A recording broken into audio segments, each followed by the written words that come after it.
Good morning. Dad in Isaan here. And who do we have here? This girl, she has had one hell of a 24 hours. So Lily, only Lily is with me, which you hate to have happen, but it's happened because she was in hospital yesterday.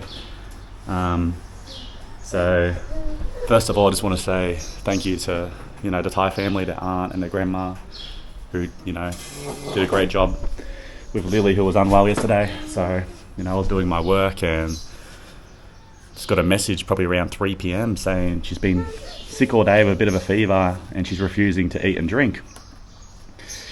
So we sort of decided to get her to a doctor to have a look. And my wife called just to see what was going on and to make sure they're going to let us know what's happening. And then things turned a bit more serious when the local hospital near the village wanted to hospitalise her. She was going to stay overnight at that stage, which I thought was bizarre because we weren't getting much information back. And when I asked, what is wrong, what is the reason, they couldn't really give me much. And I sort of spat the damio a bit and said, that hospital is crap. It's just a little small town hospital and I'm not overly thrilled with, what the doctors are like. Just from Daisy being there previously. You want to go on your bike? So we decided that I'll come pick her up. I had to abandon my work and take her to the hospital in the city. If she's going to stay in hospital in the city, and I'll stay with her overnight. And we did that, all good. Did a bit of a swap over halfway, which was good. And we took her to the private hospital, actually, a new private hospital here in the city, which is somewhat affordable. It's not as expensive as the big private hospital, but you're getting better care. And the main thing's faster care because these public hospitals are very slow. And at that time of the day, it was 5 p.m. on a Friday. Very tricky to see a doctor immediately, unless you're, considered urgent. Which you would say she was urgent, being they were saying she had to stay in hospital overnight, but they didn't give us any paperwork, they didn't give us anything. That's a small hospital, which is bizarre. And it's probably the unfortunate reality with those small rural government hospitals in Thailand compared to, in the city, they're quite good. There's quite a good healthcare system here. And the time at the hospital was quite traumatizing. She was not talking, she was not moving, she was refusing to eat and drink, and she was just sleeping on my shoulder the whole time.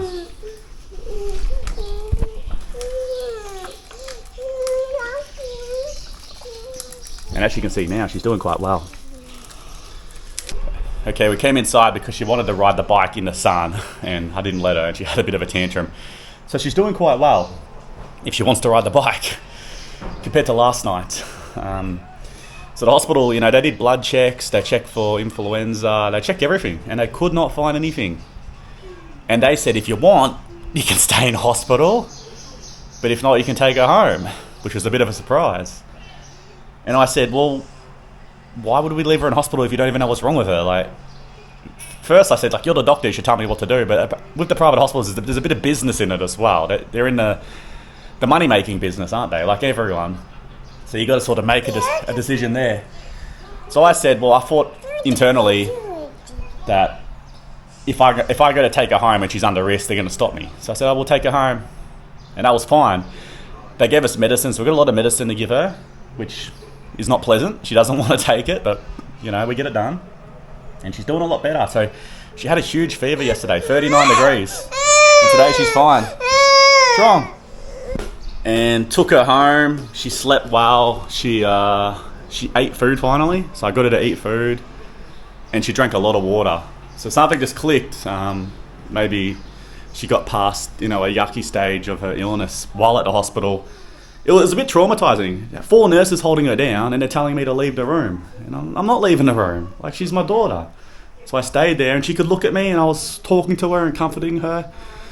But I sort of hate that in Thailand, the nurses and that try to police you a bit. It's my kid. I'm not leaving her on her own. Get stuffed. It's basically how it is. And I kept her comfortable and let the Thai family know the updates, and she's doing well. She started doing a lot better last night, and gave her medicine. She slept very well. She didn't wake up all night besides me coming and checking her repeatedly. Like, I was just paranoid and wanted to just keep checking her, but her fever was going down overnight, and yeah, seems like she had a bit of food poisoning or something, I'd say, which is normal. It's going to happen in Thailand, isn't it? But it's been a hell of a week because I've been sick all week. I didn't get the twins this week because I've been very sick. I didn't want to make them sick, and then they both ended up with their own issues anyway. Still, I guess, got a risk of catching, I guess, a flu off me. Daisy had an affected toenail, which was quite bad, and Lily with a bit of food poisoning, so we've all had it, and Rungtiwa's had a bits and pieces too, just like me. So, been a hell of a week, but she's here with me now. Hopefully she settles in better today. I can still do a bit of what I've got to do on the weekends, work-wise, and then we will go get Daisy probably tomorrow or Monday. Keep him with me. Yeah, it's been a bit of a pain, unfortunately, to have them separated. And yeah, the main thing is Lily's doing a lot better, so thank you for people who are concerned, because I posted on the Facebook page when we were at the hospital just a photo of me holding her, and it was a bit concerning because when your daughter's going to get hospitalised, you're bloody stressed, and then I've got my own PTSD issues with hospitals in Thailand, and yeah, it was stressful is what I'll say. She was not doing too good, but she's come good just like that, and they don't really know exactly what was wrong. It's just bizarre, but it's kids, isn't it, I suppose. So no day in a week video, which I want to do with Dad and Isaan today, but I guess I got an update on Lily, which wasn't supposed to happen, but yeah, very fast-paced 24 hours is what I'd say with Lily yesterday, but everything seems good at the moment. We're just gonna rest up today, and hopefully she'll be perfect tomorrow, is what you want. So thanks for watching, guys, and yeah, thank you for all those who are concerned on the Facebook page as well. We'll all get our rest, and we'll see you when we see you on Dad and Isaan.